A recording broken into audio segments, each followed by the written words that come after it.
Hello, everyone, and welcome to another Premier League review show on Football Talk Podcast. My name is Ozzie, and I'm your host for today's show. One eventful Matchweek it's been. Liverpool maintained their position at the top of the table. Fulham scored a last-minute winner to dent Chelsea's title challenge. Arsenal managed to get 3 points and move up to second place. And Manchester City remain winless after dropping points against Everton. So let's start the show with our first match review, and that is at Anfield. Back-to-back wins for the Reds as the game ended 3-1 against the Foxes. Now, before the game, there was rumors circulating that the game could be cancelled due to heavy fog in the area. But that didn't stop the game, and the match managed to go ahead as planned. But something that wasn't planned was conceding the opening goal, as Leicester City took the lead through a Jordan Ayew finish, poor defending from Robertson for the goal. Robertson responded and provided the assist just before half-time as Gakpo kicks inside and smashes the ball into the top corner to make it 1-0. Fulham scored the goal at a more perfect time. In the second half, Liverpool extended their lead with a nice team goal, lots of passes around the box. In the end, McAllister produced the assist to Curtis Jones, who scored from close range. And Mohamed Salah had to get involved with the goals, and he certainly did. As later on in the second half, he received the ball from Gakpo.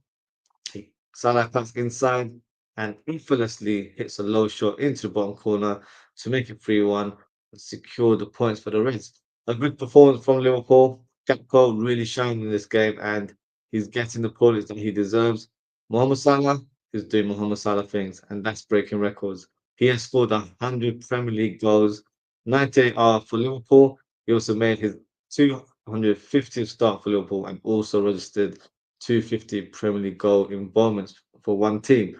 He's only the fourth player to ever do it, so it's a big achievement for Mohamed Salah on a personal level. FSG, just hurry up and send him the contract. What are you waiting for? Speaking of contracts, there's also rumors circulating today that Trent Alexander-Arnold has agreed terms with Real Madrid and could be leaving the club very soon. But that is also, you have to consider the source, which is Marca from Spain. They normally are the PR propaganda machine for Real Madrid. So I wouldn't take too much into that story. You've got to take it with a pinch of salt. Some fans have lost their head and are annoyed, pleased. I don't know. It depends on their motive. I, for one, I'm still waiting on official confirmation from a reliable source. I know we're a few days away from January, so we'll hear further news in due course. But we'll wait until we hear some official news, and I'm sure we'll hear something in the coming weeks. But in terms of this game, Liverpool are in a great position. Top of the table with a 7 point gap and still have a game in hand. The big question is the Premier League coming to Anfield? I believe it is. I've been saying it for weeks. I know some fans are warming up to the idea, but only time will tell. Still approaching the halfway mark of the season now, so lots of games to play. Now, on to your next fixture. It was Chelsea versus Fulham. Chelsea failed to get the win over their local rivals as they lost 2-1 to Fulham at Stamford Bridge. Chelsea opened the scoreline with a great piece of individual play from Cole Palmer, glides past a couple of players and slots it cleanly into the bottom corner. Fulham respond with the equaliser. Great cross from Robinson towards the far post. Stanley nodded back to the danger zone, and Harry Wilson finds himself on his own from close range to tap it in and to make it 1-1. But Chelsea, they got the Blues in the 95th minute as Rodrigo Muniz hits a left-footed strike into the bottom corner to become the match winner and secure a huge win for Fulham at Stamford Bridge. So the Fulham fans will be having the bragging rights this week. Chelsea will be disappointed with the outcome as they bottled it after dropping points against Everton and Fulham, and I think it could impact their title challenge. I'm not saying they're completely ruled out, but there's still a lot of ground to cover. Although if you speak to some Chelsea fans, they still don't believe they're in it. But I'm sure that's an internal debate amongst Chelsea fans to decide for themselves. But the gap has now increased, and the way Liverpool are playing right now and securing wins on a regular basis, it may be difficult for them to catch up. Now, on to the next game. We've got Arsenal versus Ipswich Town, which was played yesterday. The Gunners managed to take advantage of Chelsea dropping points as they beat Ipswich Town 1-0 at the Emirates Stadium. It didn't take too long to break the deadlock, 23 minutes to be precise, as Trossard hits a low cross in the danger zone from the left side.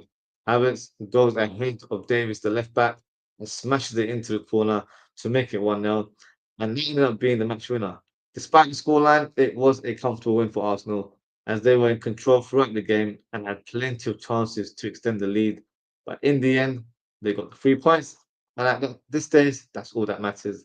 They have now moved up to second place, 6 points behind Liverpool. So the title race has just opened up once again. Next fixture, Man City versus Everton. Unfortunately, it's not going well for Man City. They just can't seem to buy a win, even if they had the chance to make that happen.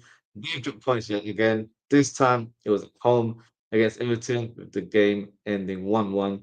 Bernardo Silva gets a bit lucky with his sliding finish that opens the scoreline. Slight deflection from Branthwaite on the way in, but what a response from Everton. Bakure hits a cross towards Ndai.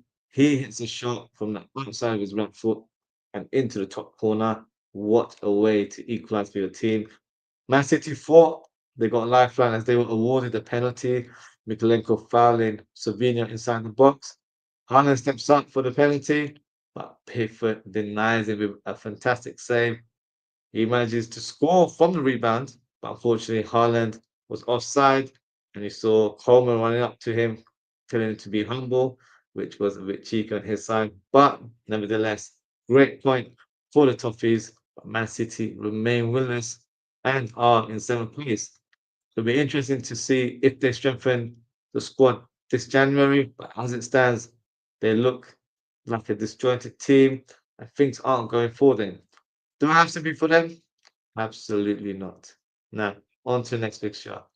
Another team that I don't have sympathy for is Manchester United. They faced Wolves away from home. Yet another defeat for the Red Devils. Am I surprised? Not really. I've got accustomed to Man United losing so much that I don't even interact with my Man United friends anymore after losing a game. It's just become the norm. Making fun of them is a bit too easy. May even come across as being a bit of a bully, but I will still smile and laugh at their misery. So let's talk about the key moments in the game.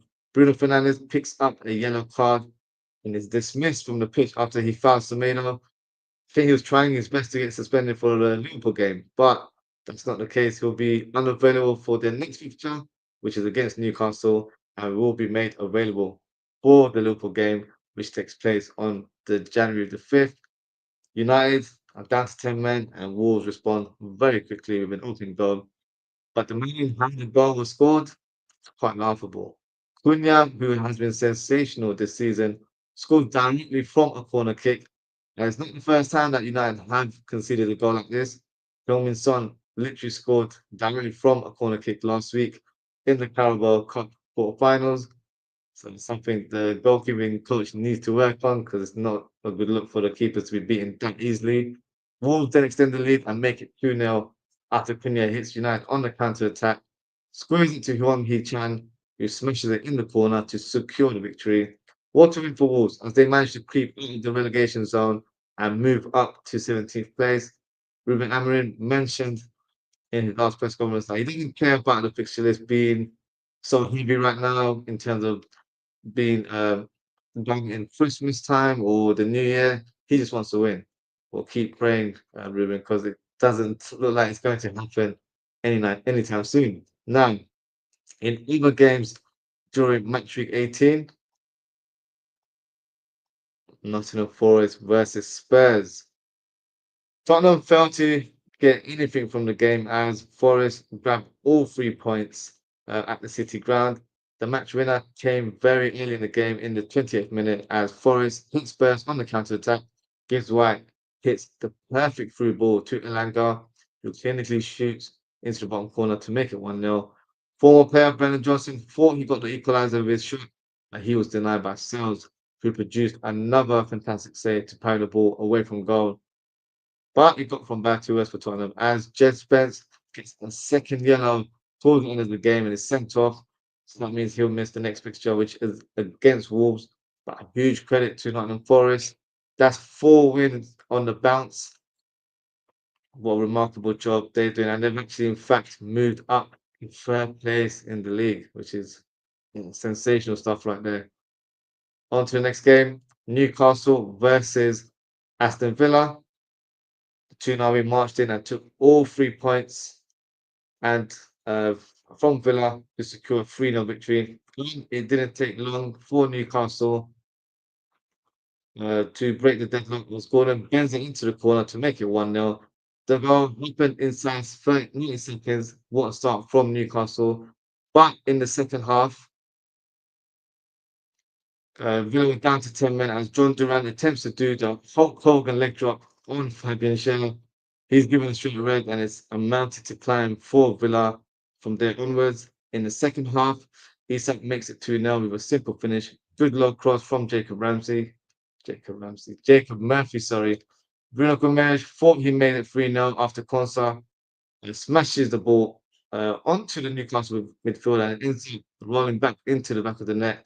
But VAR ruled it out. They deemed it as a handball from Gomes. But that didn't matter as Joe Linton scores the third goal with a fantastic strike into the top corner. That's 3-0 to Newcastle and another 3 points on the board. It's also 3 wins on the bounce, and that's allowed Newcastle to move up to fifth in the league. Well done to Newcastle. It looks like they're turning their season around and climbing up the table. Hope you guys can hear me. I've just got a notification about my audio. So if there's any issues, do let me know in the chat. But we'll continue the show. In terms of the next fixture, it was Southampton versus West Ham. The Hammers managed to score an important away win thanks to Jared Bowen from open play. Suchek has the ball towards the 6-yard box. Fulkrug knocks it down, and Bowen gets the tap in to open the scoreline and also score the winning goal. Another win for the Pettigrew, who's been under a lot of pressure in recent weeks.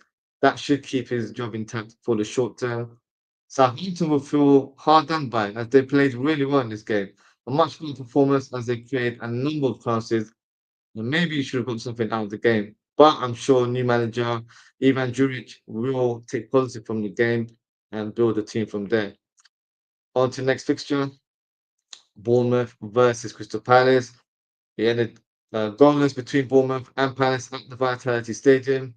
Palace had a couple of opportunities to break the deadlock, but will be pleased that they secured a point as Bournemouth were knocking on the door countless amount of times, but unfortunately they lacked the killer touch in front of goal.